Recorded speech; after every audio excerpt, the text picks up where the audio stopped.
विधानसभेचा अधिवेशन संपण्याचा एक दिवसापूर्वी आमदार मंगेश चव्हाण हे जळगावात दाखल झाले आहे. त्यांनी यावेळी दूध संघाची बैठकही घेतली.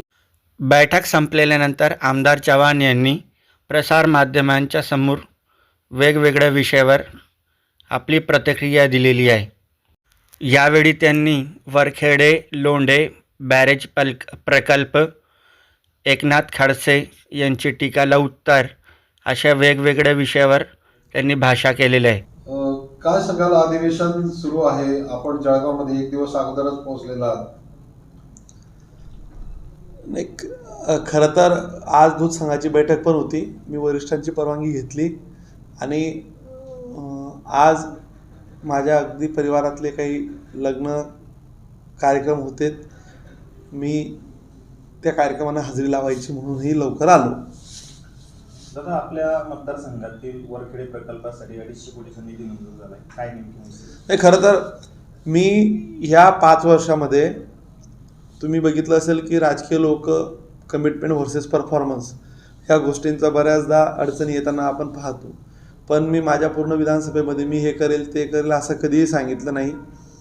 माझा वचननामा जाहीरनामाही सादर केला नाही. कृतीतून काम करायचं ठरवलं आहे. वरखेडे लोंढ्याचं मी आता पुनर्वसन करून पहिल्याच 8 महिन्यात ऑगस्टपर्यंत 7 गावांना आम्ही शेतीला पाणी देतो आहे. पुढच्या 18 महिन्यात पुढची राहिलेली सगळी गावं करायचं असं आम्ही प्लॅनिंग केलेलं आहे. वेळेच्या आत हा प्रकल्प पूर्ण होईल या दृष्टिकोनातून माझा प्रयत्न आहे. शासनाकडनं पैशांची कमी पडायला नको यासाठी त्याची तरतूद करून ठेवून ते सगळ्या कामांना स्पीड गती द्यायचं हा त्यामागचा आमचा उद्देश आहे.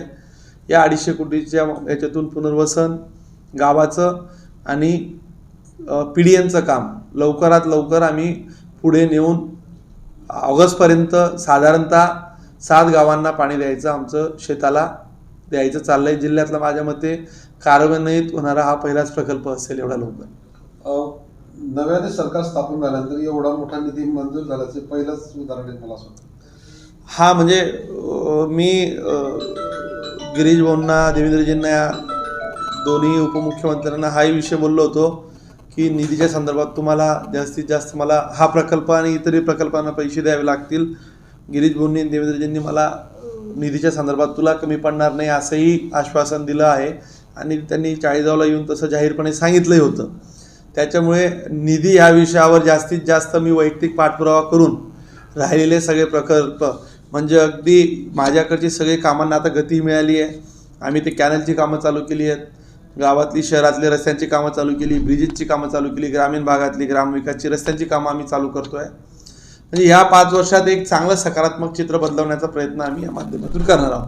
तुम्ही जाहीरनाम्यामध्ये असं आश्वासन दिलं होतं की 40गावमध्ये MIDC डेव्हलपमेंट करून जाहीरनाम्यात म्हणजे इलेक्शन नंतर मी सांगितलं MIDCच्या संदर्भात मी जर बोललो असेल तर लोक बोलून 2 वर्ष त्यांना आठवणही राहत नाही की आपण काय बोललो. म्हणजे आमच्या मागच्या लोकप्रतिनिधींचे अनुभव आम्हाला तसेच आहे.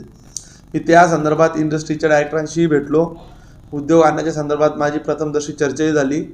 MIDCला किती जागा शिल्लक आहेत, कुठल्या उद्योजकांना आणायचं, पण मी या 5 वर्षाच्या आत तिथं उद्योजक कार्यान्वित करेल हे निश्चित आहे. मंत्रिमंडळामध्ये तुम्हाला स्थान मिळेल असं अमित शहाने भाषणामध्ये सांगितलेलं होतं. अमित भाई असं कधीही बोलले नाही की मला मंत्रिमंडळात स्थान मिळेल.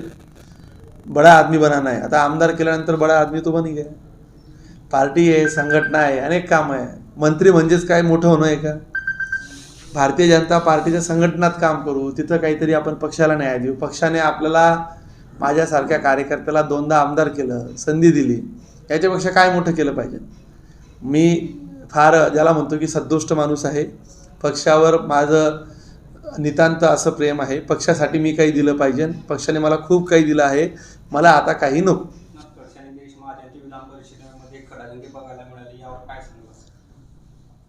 मी तिथं हजर नव्हतो.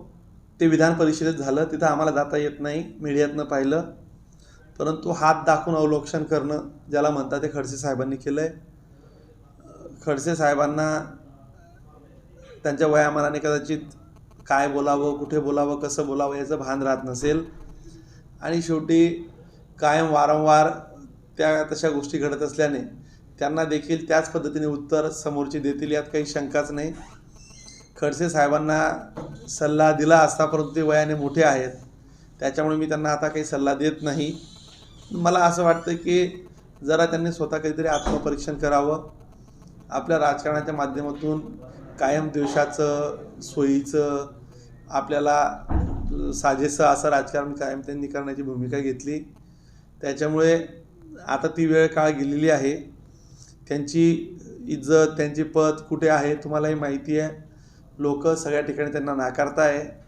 त्यांना जी आयती विधान परिषद मिळाली, ती विधान परिषद एका पक्षाकडून, लोकसभेला वेगळा पक्षाचा प्रचार, विधानसभेला वेगळा, अजून उद्या परवा परत जिल्हा परिषद पंचायत समितीला वेगळा, ही त्यांची भूमिका अगदी BJPत असताना देखील बऱ्याचदा करायचे. ते असं म्हणायचे पक्षांतर्गत लोकांना पाडणं, म्हणजे बाजूला जर हरिभाऊंचा विषय असेल, संजू भाऊंना त्रास देणं, माझ्यासारख्या नवीन तरुणाला त्रास देणं, अनेक ठिकाणी जिल्ह्यात कायम कटछाटचं राजकारण, खोटे गुन्हे दाखल करणे, हे काम त्यांनी केलं आहे.